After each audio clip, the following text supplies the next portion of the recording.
नमस्कार दोस्तों, स्वागत है आपका मेरे इस YouTube चैनल पर, जहां पर अपन चर्चा करेंगे भारत के इतिहास के बारे में।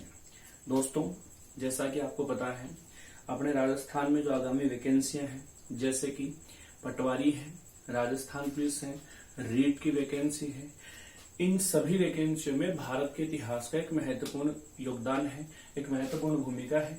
तो इसको अपने को सविस्तार पढ़ना होगा। लगातार मेरे इस चैनल के साथ बने रहिए आप। मेरे इस चैनल पे आपको बहुत ही आसानी से मैं आपको भारत का इतिहास जो है वो पूरा कंठस्थ याद करवाऊंगा। लेकिन दोस्तों, इससे पहले आप सभी मेरे इस चैनल को लाइक करें, सब्सक्राइब करें और शेयर करें। तो चलो दोस्तों, शुरुआत करते हैं अपन भारत के इतिहास में। सबसे पहले अपन शुरू करेंगे भारत का परिचय। परिचय में भी अपन सबसे पहले देखेंगे अपने भारत का नामकरण।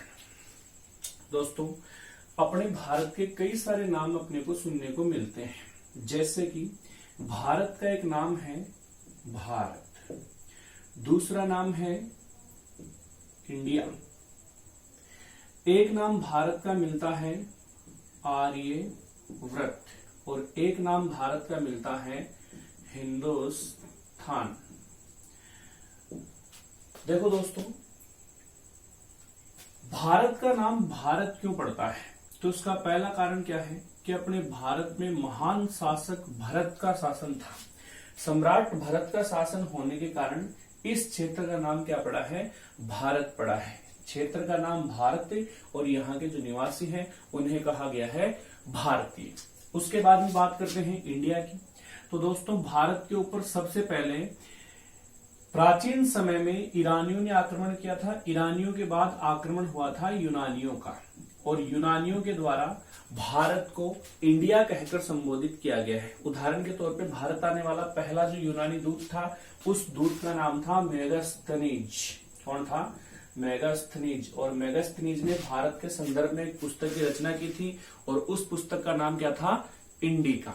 इसलिए यूनानियों के द्वारा भारत का नाम क्या दिया गया है? इंडिया दिया गया है। तीसरा नाम मिलता है आर्यव्रत।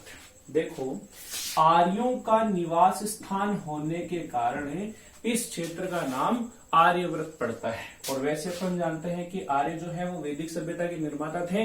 वर्तमान में भारत के जो लोग हैं, हिंदू जो है, वो सभी आर्यों की क्या है? संतान है। तो आर्यव्रत, आर्यों का निवास स्थान होने के कारण इस क्षेत्र का नाम क्या पड़ता है? आर्यव्रत। चौथा नाम है हिंदुस्तान।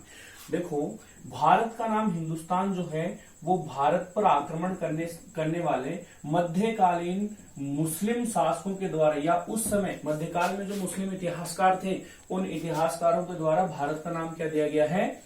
हिंदुस्तान दिया गया है। तो चार नाम मिलते हैं भारत के। पहला नाम क्या मिलता है? भारत। भरत सम्राट का शासन होने के कारण इंडिया नाम जो है वो यूनानियों ने दिया था। आर्यव्रत, आर्यों का निवास स्थान होने के कारण। और एक नाम मिलता है हिंदुस्तान, मध्यकालीन मुस्लिम इतिहासकारों के द्वारा ये नाम दिया गया है।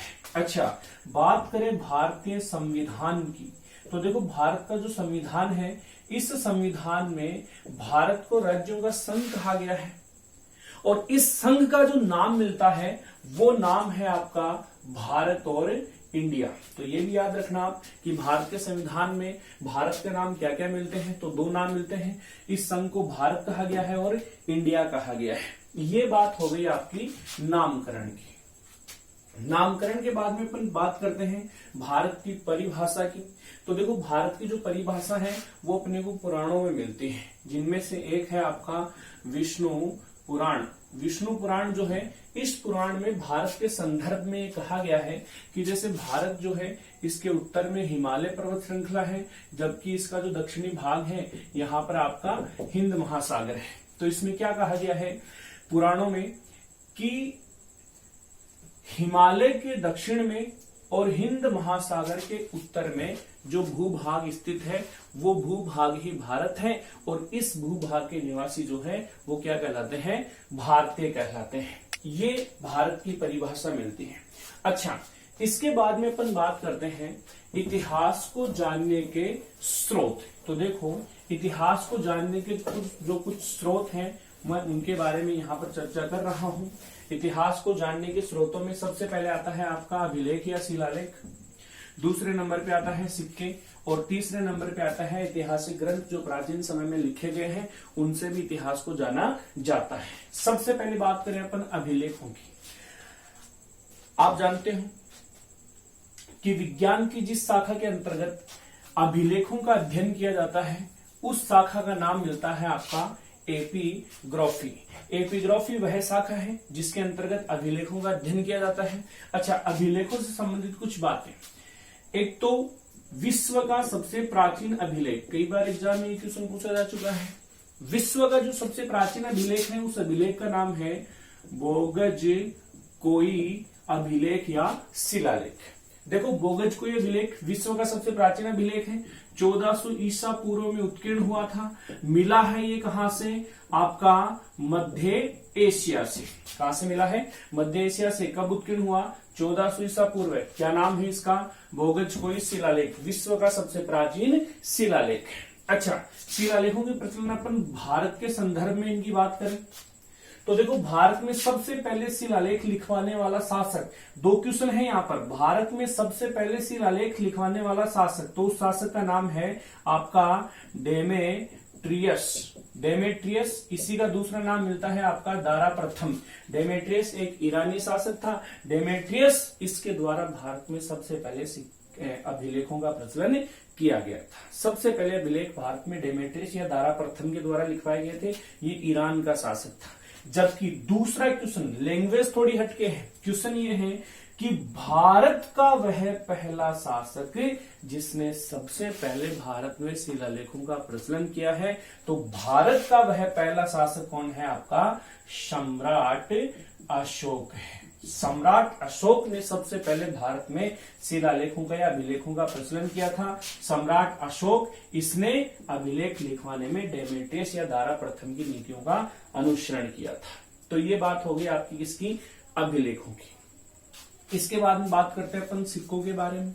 तो वही बात, विज्ञान की वह शाखा जिसके अंतर्गत सिक्कों का अध्ययन किया जाता है, उस शाखा का नाम मिलता है आपका न्यूमिस्मेटिक्स। क्या नाम मिलता है? न्यूमिस्मेटिक्स वह शाखा है जिसके अंतर्गत सिक्कों का अध्ययन, इसे हिंदी में अपन मुद्रा शास्त्र भी कहते हैं, इसके अंतर्गत सिक्कों का अध्ययन किया जाता है। अच्छा, सिक्कों के बारे में, एक तो सबसे प्राचीन सिक्के, तो भारत में प्रचलित सबसे प्राचीन सिक्कों को अपन बोलते हैं पंचमार्क या आहत सिक्के। क्या कहते हैं? पंचमार्क या आहत सिक्के भारत के सबसे प्राचीन शिलालेख सिक्के हैं। पंचमार्क ये वो सिक्के हैं जिनके ऊपर 5 चिन्ह अंकित होते हैं। आहत इनको इसलिए कहते हैं क्योंकि ठप्पा मारकर इनके ऊपर ये चिन्ह बनाए जाते थे। सबसे प्राचीन सिक्के जो हैं वो भारत में कौन से हैं? पंचमार्क सिक्के।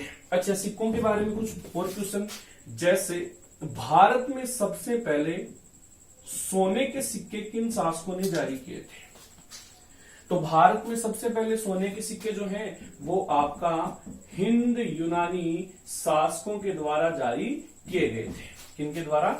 हिंद यूनानी शासकों ने भारत में सबसे पहले सोने के सिक्के जारी किए थे। जबकि शुद्ध सोने के सिक्के कुषाण शासकों ने जारी किए थे। सर्वाधिक संख्या में सोने के सिक्के जो हैं वो गुप्तकालीन शासकों के द्वारा जारी किए गए थे। वापस देखो, भारत के सबसे प्राचीन जो सिक्के हैं उन्हें पंचमार्क या आहत सिक्के कहते हैं। भारत में सबसे पहले सोने के सिक्के हिंद यूनानी शासकों ने जारी किए थे।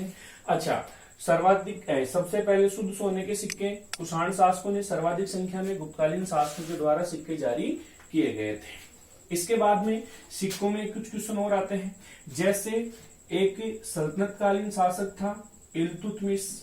इल्तुतमिश ने सबसे पहले भारत में सबसे पहले अरबी सिक्कों का, शुद्ध अरबी सिक्कों का प्रचलन भारत में इल्तुतमिश ने किया था। इसने 2 तरह के सिक्के चलाए थे, एक तो तांबे का जिसका नाम रखा था इसने जिक्तल। क्या नाम रखा था? जिक्तल। और एक चांदी का सिक्का चलाया था जिसका नाम दिया था इसने टका। ये 2 सिक्के इल्तुतमिश ने चलाए थे। अच्छा, एक महत्वपूर्ण सिक्का जिसका नाम रखा था रुपया। रुपया नामक सिक्का, ये भारत में सबसे पहले जारी करने वाला जो शासक था उसका नाम था शेर शाह सूरी।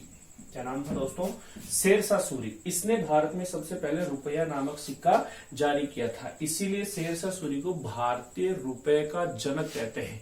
और वैसे भी आपको याद रखना है कि रुपया भारत सहित कई सारे देशों की मुद्रा का नाम है। भारत, पाकिस्तान, नेपाल, श्रीलंका, ऐसे कई सारे देश हैं जिनकी मुख्य मुद्रा का नाम क्या है? रुपया है। और रुपया नामक सिक्का जो है वो सबसे पहले शेरशाह सूरी के द्वारा जारी किया गया था। ये बात हो गई सिक्कों की। अब बात करते हैं अपन ग्रंथों के बारे में। तो देखो, ग्रंथ जो है ये भी इतिहास को जानने में बहुत ही ज्यादा सहायक है। प्राचीन ग्रंथों में एक तो आपके वेद। देखो, वेद जो है ये विश्व के सबसे प्राचीनतम हस्तलिखित ग्रंथ है। वेद जो है विश्व के सबसे प्राचीन हस्तलिखित ग्रंथ। सबसे पहले पूरे विश्व में वेदों की रचना हुई थी। अच्छा, वेदों के संदर्भ में एक बात कही जाती है जो भारतीयों के लिए एक गर्व की बात भी है।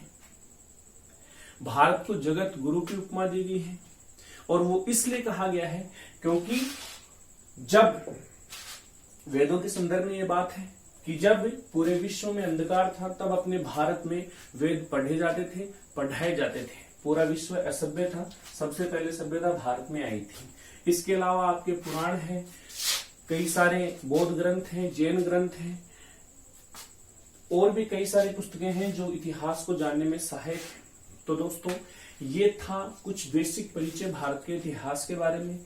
इसके आगे अपन जो टॉपिक पढ़ेंगे वो सभ्यता वाला पढ़ेंगे, जो आपको अगले जो मेरा वीडियो होगा उसमें देखने को मिलेगा। तो जरूर मेरे चैनल को लाइक करें, सब्सक्राइब करें और शेयर करें। जय हिंद दोस्तों।